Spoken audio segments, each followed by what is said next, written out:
اپنے اندر جو ہے شیطان یہ پالے میں نے، اپنے اندر جو ہے شیطان یہ پالے میں نے، اے میرے رب تو ذرا ان کو غارت کر دے۔ حق و باطل میں نظر فرق مجھے صاف آئے، حق و باطل میں نظر فرق مجھے صاف آئے، نیک بس راہ چلوں ایسی تو فطرت کر دے۔ ہم جو کمزور ہوئے فرقوں میں یوں بٹ بٹ کر، ہم جو کمزور ہوئے فرقوں میں یوں بٹ بٹ کر، سارے فرقوں کو ملا ایک ہی ملت کر دے۔ روز محشر ہو مجھے قرب محمد کا نصیب، میری ہر سانس کو بس انہی کی سنت کر دے۔ بسم اللہ الرحمن الرحیم۔ غیاث پور میں ایک بوڑھی عورت حضرت نظام الدین اولیاء کی پڑوسن تھیں۔ وہ آپ سے بے حد عقیدت رکھتی تھی، درویشوں کے مقام کو اچھی طرح جانتی تھی۔ وہ بیوہ عورت تھی، اس کی کوئی اولاد نہ تھی اور نہ ہی اس کا کوئی کمانے والا۔ وہ حق حلال کا کماتی تھی، کسی کے سامنے کبھی ہاتھ نہیں پھیلایا تھا۔ یہ بھی جانتی تھی کہ درویش اللہ والے کبھی کسی سے بھیک نہیں مانگتے۔ وہ چاہتی تھی کہ وہ کسی طرح حضرت نظام الدین اولیاء کے کام آ جائے۔ وہ صبح شام اپنی محنت مزدوری کرتی، جو 4 پیسے حاصل ہوتے ان سے جو کا آٹا اور تھوڑی سی ترکاری خرید کر کھانا تیار کر کے حضرت نظام الدین کی خدمت میں پیش کرتی۔ پہلی بار حضرت نظام الدین کی خدمت میں کھانا پیش کیا تو آپ نے یہ کہہ کر انکار کر دیا کہ ہم لوگ تمہارے کمزور کندھوں پر اپنا بوجھ کیوں ڈالیں، اللہ تعالیٰ ہمارا رازق ہے، وہی ہمیں پالنے والا ہے۔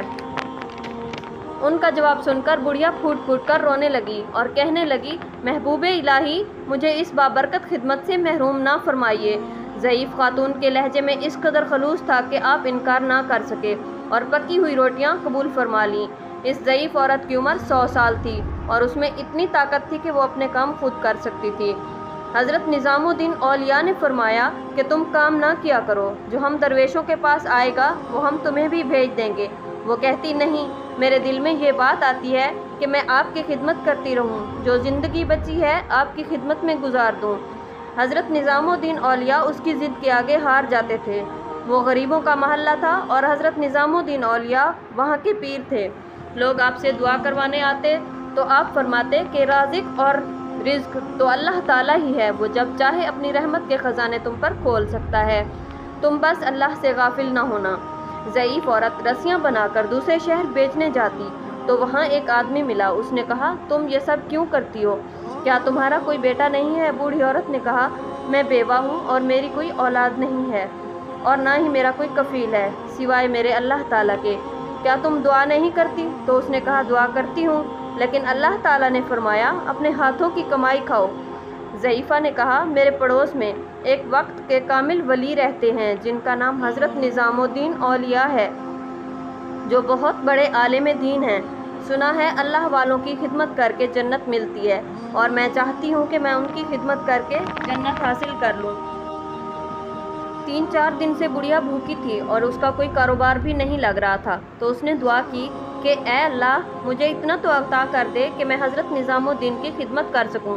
بڑھیا کی دعا قبول ہو گئی اور اس کی رسی بک گئی، تو اس سے اس نے تھوڑا سا آٹا لیا اور حضرت نظام الدین اولیاء کی خدمت میں عرض کی، اے اللہ کے پیارے، تھوڑا سا آٹا ہے اور میرے پاس کچھ بھی نہیں ہے، اب میں اس کا کیا کروں؟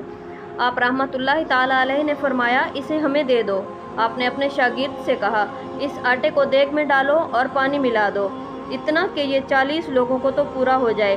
دیگ چڑھا دی گئی، آگ کے شعلے بھڑکتے رہے اور پانی ابلتا رہا۔ وہ سب انتظار میں تھے کہ کب کھانا بنے اور ہم نوش فرمائیں۔ اتنی دیر میں وہاں پہ ایک فقیر پہنچا اور نعرے بازی کرنے لگا، اگر کسی کے پاس کچھ ہے تو پیش کرو، آج فقیر بہت بھوکا ہے۔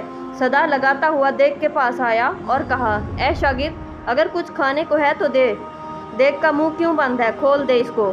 نظام الدین اولیاء اس کی طرف بڑی توجہ سے دیکھتے رہے۔ شاگرد آپ کے پاس آیا اور بولا، حضرت فقیر کہتا ہے کھانا دو۔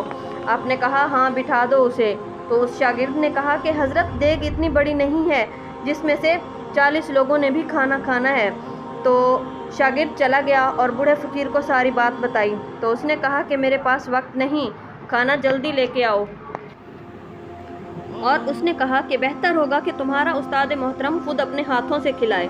نظام الدین اولیاء نے فرمایا کہ یہ تو اچھی بات ہے، مہمان خود چاہ رہا ہے کہ میزبان اسے اپنے ہاتھوں سے کھلائے۔ آپ اٹھے اور اس کے پاس آئے۔ آپ کو دیکھ کر وہ فقیر کہنے لگا، جلدی کریں، بہت بھوک لگ رہی ہے۔ بڑھیا نے جو آٹا دیا اس کی دیگ پک گئی ہے، مجھے جلدی کھلاؤ۔ آپ رحمۃ اللہ تعالیٰ علیہ فرماتے ہیں، دیکھو یہ بہت گرم ہے، ٹھنڈا ہو جائے تو کھلا دیتا ہوں۔ کہنے لگا، نہیں، تمہیں نہیں پتہ میرے پیٹ میں کتنی آگ لگی ہے، تمہیں کھلانا پڑے گا۔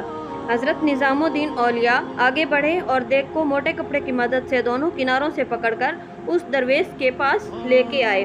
بھوک کی شدت سے درویش اٹھا اور گرم دیگ میں ہاتھ ڈال دیا، گاڑھے پکے ہوئے آٹے کو منہ میں لیتا اور پھر باہر نکال دیتا۔ 3 بار یہ عمل دہرایا اور پھر دیگ اٹھا کر زمین پہ دے ماری، وہ دیگ ٹوٹ گئی۔ یہ سارا ماجرا دیکھ کر شاگرد چپ نہ رہ سکے اور بولے، یہ تم نے کیا کیا ہے؟